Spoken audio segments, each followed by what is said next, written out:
બરાબર છે બરાબર કીધું મગિયા દાંત કાઢે અરે આને કે મગિયા દાંત કાઢે કે ભાઈ દાંત શું કાઢે કેનો ભાઈ અમાર ભાઈ જીવેશ પણ પધરાવી હોય તો બિચારો કેમ એટલે બે કે મારા બાના અસ્થિ છે ને કે રસ્તામાં પડી ગયા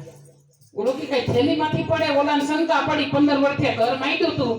અસ્થિ ન પડે ઘરમાં જઈને પૂછ્યું મારા ભાઈબંધની થેલી ફોડી આ હાસ્યની વાત નથી એક જ સુર છે કોઈની થેલી ન ફોડવી અરે બૈરી એની થેલી કે ઈ વઈ ગયા પછી મેં 4 વાગે જોયું તા તો એમાં હાડકું હતું મને એમ કે ગરાડું ભગવા જઈશ એ હાડકું નહોતું એની બાના અસ્થિ હતા ક્યાં નાખ્યા લઈ આવી કે ગટરમાંથી લઈને ધોઈને દીધા ભાઈ મને માફ કરજે તારી નહીં અભાગણી આ બધાય મહેમાનની થેલી ફોરે વળી પાછો ઘેરે ગયો નાની બહુ થોડી માર ગોળ જીબડારી એ કે ભાઈ ક્યાં અસ્થિ પાછા આવ્યા આજકાલ બધાય જાય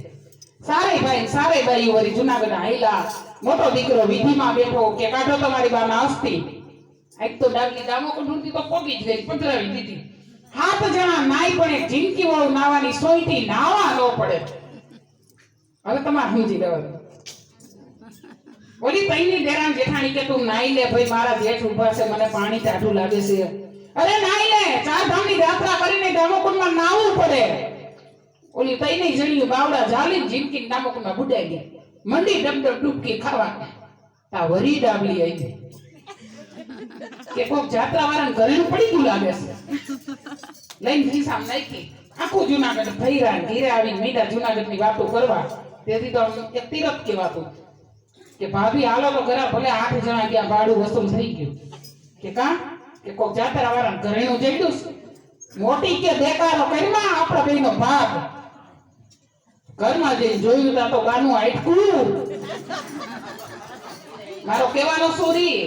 કે ધર્મમાં ધ્યાન ન દયો ને તો આપણા હાઈટકાય પાછા આવે હો હવે સમયને અભાવે અહીંયા અમે શ્રદ્ધાંજલિ રજૂ કરશું ભાઈ કહેતા હતા વાત કરજો પૂરો કરો છે હવે માત્ર 10 મિનિટ એટલે તમે તમારી તૈયારીમાં રહેજો આ શ્રદ્ધાંજલિ અમે ચેનલની અંદર મૂકશું લીલાબેન ચાંદલી સવારે બાપાની પેલા ફોટો લેજો ઉતારી દેજો